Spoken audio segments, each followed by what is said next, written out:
What's going on, everybody? This is Vinny from Vinny in the Lab. Today I'm going to be doing a video talking about Generation 2 in Pokemon Go.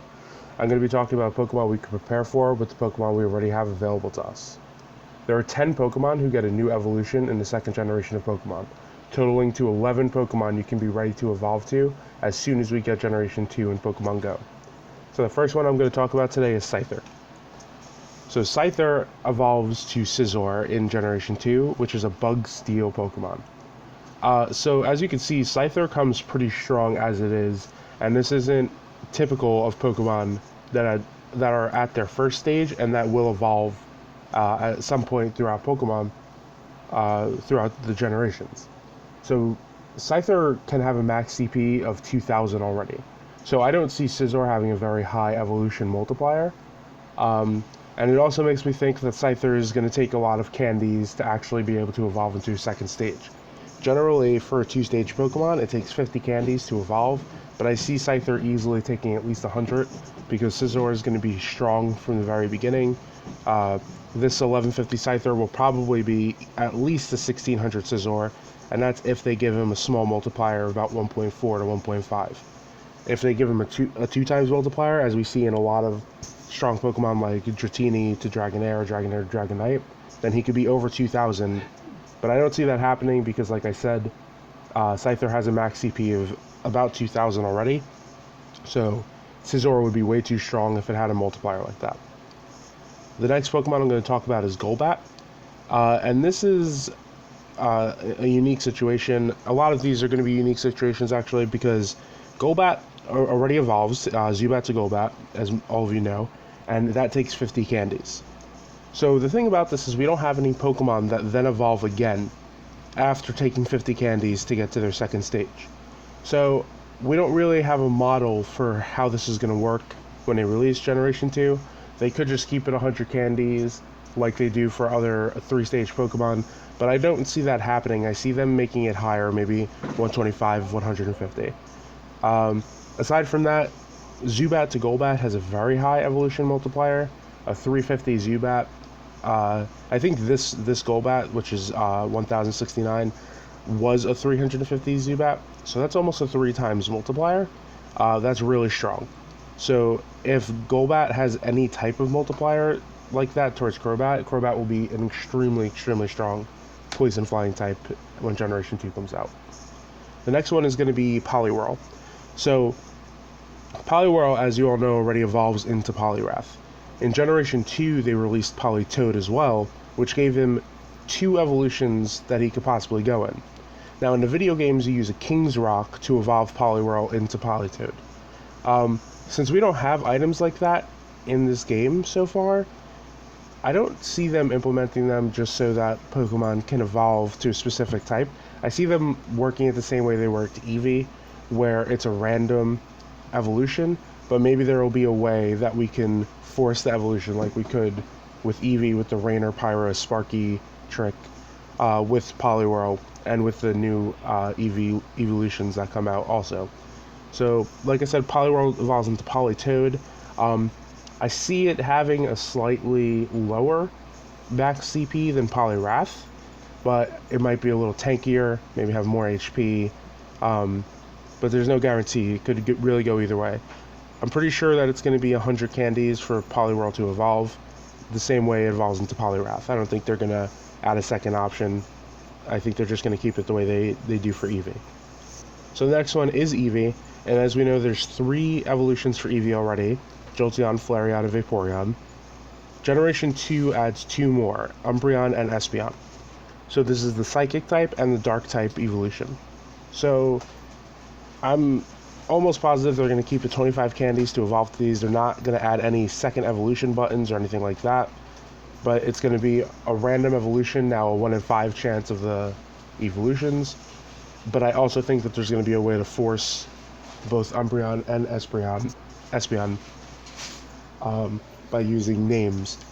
So I'm pretty sure that there were sisters in the anime that had an Umbreon and Espeon. That would be my first try when I evolve an Eevee, as soon as Generation 2 comes out. The next one is Slowpoke.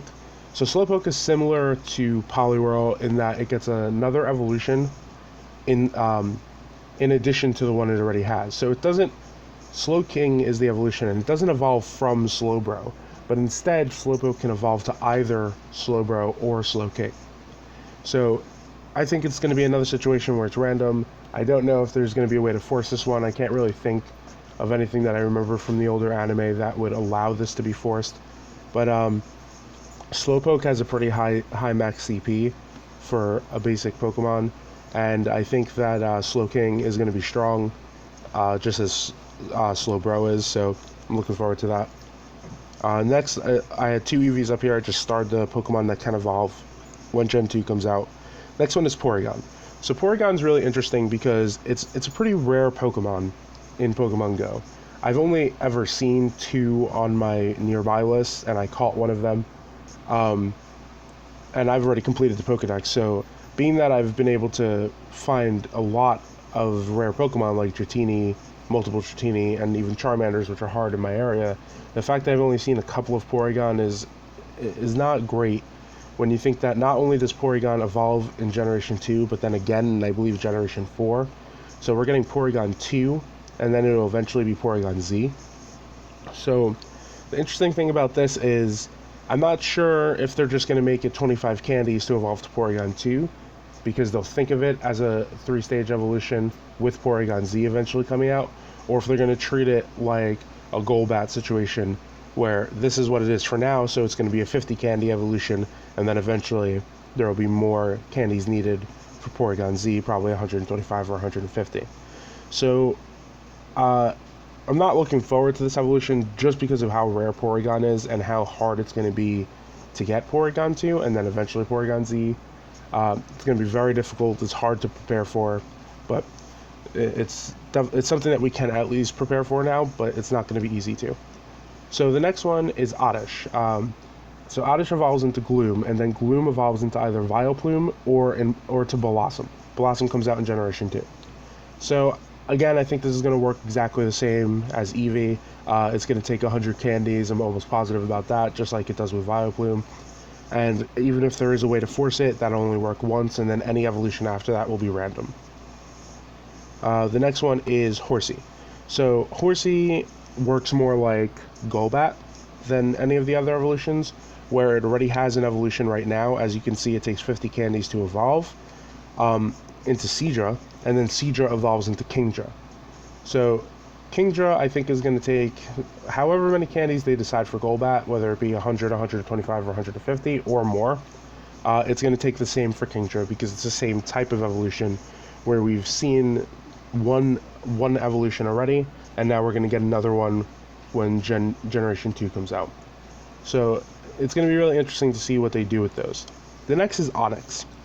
So Onyx is a Pokemon that a lot of us were disappointed about because Onyx has such a major role in the early anime and in Red and Blue, being Brock's strongest Pokemon in the first gym. And it's just a Pokemon that we all really like. So to find that it was ridiculously weak, probably the worst Pokemon in the entire game, was very disappointing. It has a max CP of 800, and that's just nothing. They're a basic Pokemon. Dratini has a higher max CP than Onyx does, and then Dratini evolves twice. So they can either change this with a patch and make Onyx's base stats and CP a lot higher, or they can give it a huge multiplier when it goes to Steelix. Something similar, but not exactly the same as Magikarp, where it has a 10 to 11 times multiplier. If you gave Onyx a 4 to 5 times multiplier when it goes to Steelix, it could be very strong. Maybe not that strong, because then an 800 Onyx would be a 4000 Steelix, and I doubt it would have that high of a max CP, because very few Pokemon do. I can easily see this taking 100 candies, although 50 is the standard right now. But as we can tell with Magikarp, they're not afraid to make certain Pokemon harder to evolve than others. So I wouldn't be surprised if we had 100 candies for that. The next and last Pokemon is Chancey. And Chancey is another Pokemon like Porygon. It's very rare. It's hard to come by. And Chancey is a tank. It doesn't have a very high max CP, but its HP is the highest in the game by far. There's no Pokemon that comes even close to Chancey. It has 47 HP at CP 10. That's insane. I've seen people with 250 CP Chanceys, and it has higher HP than it has CP.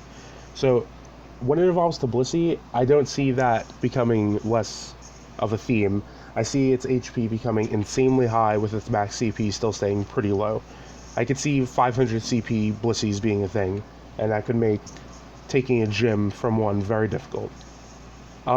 So that's all the Pokemon that we can really prepare for right now. Obviously, you can prepare in other ways, like having lore modules, incenses, lots of Pokeballs, and lots of egg incubators ready so that you can start hatching Pokemon the second they come out. Something I should say about eggs is we have no idea if the eggs are going to automatically have Generation 2 Pokemon in as soon as it's launched. So basically, if you already have an egg in your incubator, I think it's safe to say that it's not going to hatch a Generation 2 Pokemon when it's launched. You might have to put a new egg that you get after the launch of Generation 2 into an incubator after it comes out. So don't be surprised if you don't get any Generation 2 Pokemon from eggs that hatch that you already had. Other than that, that's all I have to say on the topic right now. I hope we get some information soon. There were some rumors that Generation 2 might be coming sooner than we expected. Most people expected December, but some people are saying that it might be one of the next events, which would be very exciting. I feel like it's a good way to keep excitement for the game because, like a lot of people, I've already completed the Pokedex, the US Pokedex. So it's a little hard to find reasons to keep playing right now because there's just not a whole lot to do. But now I can prepare for Generation 2, but hopefully that comes out sooner because if I'm completely prepared and then it doesn't come out for another 4 months, then the game might be a little stagnant for me and for others who have done the same. Alright, so thanks for watching. Don't forget to comment, subscribe, leave a like, and have a good one.